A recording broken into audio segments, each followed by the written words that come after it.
பள்ளிவாசல் இருக்கின்றது, கபரும் இருக்கின்றது. கபரு கிபிலாவுக்கு முன்னால் இல்லை, அருகிலே இருக்கின்றது என்றால் அந்த பள்ளியில் தொழலாமா என்ற ஒரு கேள்வி வைக்கப்பட்டது. இந்த பள்ளியிலும் தொழக்கூடாது. காரணம், இன்னும் சில ஹதீஸுகளே வருகிறது, இந்த கபரிஹி, கபருக்கு அருகிலே தொழுவது, கபருக்கு அருகிலே தொழுவது என்றும் ஹதீஸில் என்ன செய்கின்றது, வருகின்றது. லா துஸல்லு இலல் குபூர், கபர்களை முன்னோக்கி நீங்கள் தொழாதீர்கள் என்றும் வருகின்றது. இந்த கபரிஹி, கபருக்கு அருகிலே தொழக்கூடாது என்றும் வருகின்றது. எனவே இமாம் நஸ்ருத்தீன் அல்பானி அவர்கள் தஹதீரு சாஜித் மின் இத்திஹாதில் குபூரில் மசாஜித் என்ற புத்தகத்தில் நிறைய ஹதீஸுகளை பதிவு செய்துவிட்டு ஒரு தகவலை சொல்கின்றார்கள்.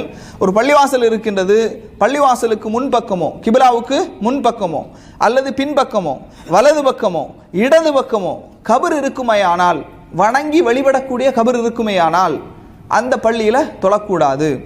அதே நேரத்தில் பள்ளிவாசல் இருக்கின்றது, பள்ளிவாசலுக்கு பக்கத்தில் பொது மையவாடி இருக்குது. ஒரு செவர் எழுப்பப்பட்டு பள்ளிவாசலையும் மையவாடியையும் பிரிக்கக்கூடிய அளவுக்கு ஒரு பொது செவர் எழுப்பப்பட்டிருக்கின்றது என்று சொன்னால் அந்த பள்ளிவாசலில் தொழுவது குற்றமாகாது. ஆனால் சில ஊர்களில் நீங்கள் பார்த்தீங்கன்னா மெஹராப் இருக்கும், இமாம் தொழுகை முடித்த உடனேயே மெஹராபுக்கு பக்கத்திலே ஒரு கதவு வச்சுருப்பாங்க.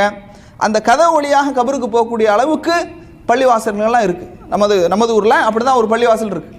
இந்த மாதிரியான பள்ளிவாசல்களில் தொழவே கூடாது. இந்த மாதிரியான பள்ளிவாசல்களில் தொழக்கூடாது. இது போன்ற ஜமாத்துகளுக்கு நாம் நமது பொருளாதார உதவிகளையும் செய்யக்கூடாது என்பதை இந்த நேரத்தில் நான் உங்களுக்கு தெளிவுபடுத்த கடமைப்பட்டிருக்கின்றேன்.